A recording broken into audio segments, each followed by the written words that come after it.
রাজনৈতিক পরিস্থিতি দ্রুত পাল্টে যাচ্ছে দর্শক।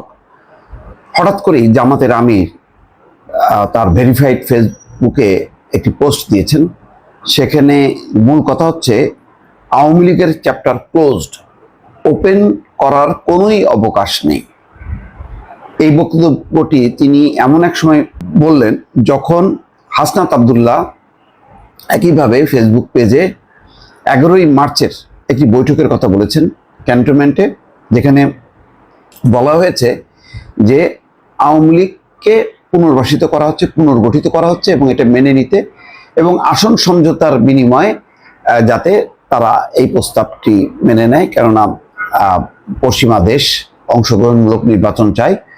রাজনৈতিক পরিস্থিতি যা, তাতে আওয়ামী লীগকে বাদ দিয়ে নির্বাচন করা যাবে না। কিন্তু হাসনাত আব্দুল্লাহ বলছেন যে এটা কোনোভাবেই সম্ভব না, বরং আওয়ামী লীগের বিচার হওয়া দরকার, আওয়ামী লীগ নিষিদ্ধ হওয়া দরকার।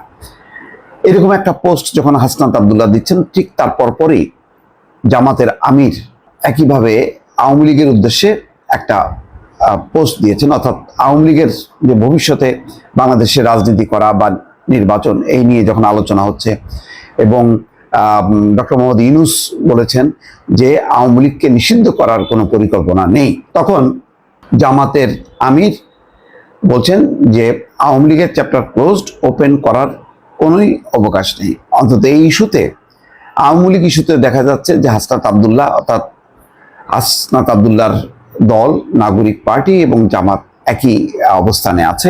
আওয়ামী লীগের পুনর্বাসন জনগণ মেনে নেবে না বলে মন্তব্য করেছেন জামাতের আমির ডাক্তার শফিকুর রহমান। কেন তিনি হঠাৎ করে এটা বললেন? তিনি আগে পিছিয়ে কোনো বৈঠক বা কোনো কিছু বলেননি, কিন্তু ওই যে বলা হয় না যে ইশারায় কাফি, অর্থাৎ কিছু একটা ঘটতেছে ভেতরে ভেতরে, সেই বিষয়টি তিনি জানেন বলেই তিনি তার দলের অবস্থানটা জানিয়ে দিলেন খুব দ্রুত গতিতে।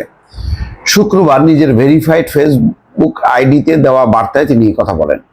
তিনি বলেন, বর্তমান পরিস্থিতিতে সর্বস্তরের জনগণকে সংযত, সতর্ক এবং ঐক্যবদ্ধ থেকে দল মতের ঊর্ধ্বে উঠে দেশের বৃহত্তর স্বার্থে দায়িত্বশীল ভূমিকা পালন করার আহ্বান জানাই।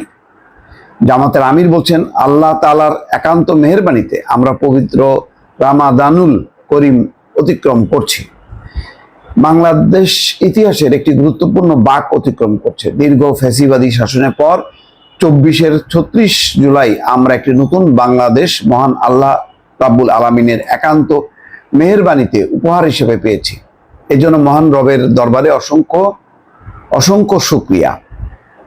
এই সময় দেশকে অস্থিতিশীল করার জন্য পতিত ফ্যাসিবাদীরা দেশের ভিতরে এবং বাইরে নানান ষড়যন্ত্রে লিপ্ত উল্লেখ করে তিনি বলেন, বাংলাদেশের নির্যাতিত 18 কোটি মানুষের দাবি গণহত্যাকারীদের বিচার, 24 শহীদ পরিবারগুলোর পুনর্বাসন, আহত এবং পঙ্গু অসংখ্য ছাত্র, তরুণ, যুবক এবং মুক্তিকামী মানুষের সুচিকিৎসা, একটা সুষ্ঠু নির্বাচনের লক্ষ্যে 15 বছরের সৃষ্ট জঞ্জালগুলোর মৌলিক সংস্কার সাধন করে প্রয়োজনীয় প্রস্তুতি গ্রহণ করা।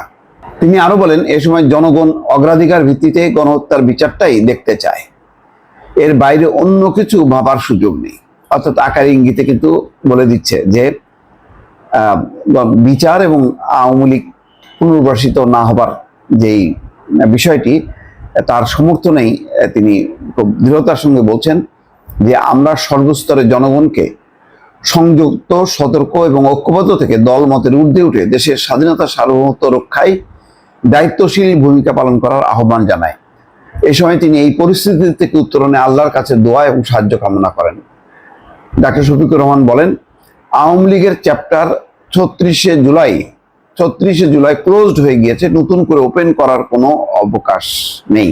দর্শক বুঝতে পারছেন, খুবই ইঙ্গিতপূর্ণ একটা পোস্ট। এটার মধ্য দিয়ে সাম্প্রতিক যে রাজনীতিতে একটা অস্থিরতা চলছে, রাজনীতিতে যে একটি মেরুকরণ চলছে, সেই ব্যাপারে জামাতের অবস্থানটা কি সেটা তিনি জানিয়ে দিলেন। দর্শক ভালো থাকবেন, আল্লাহ হাফেজ।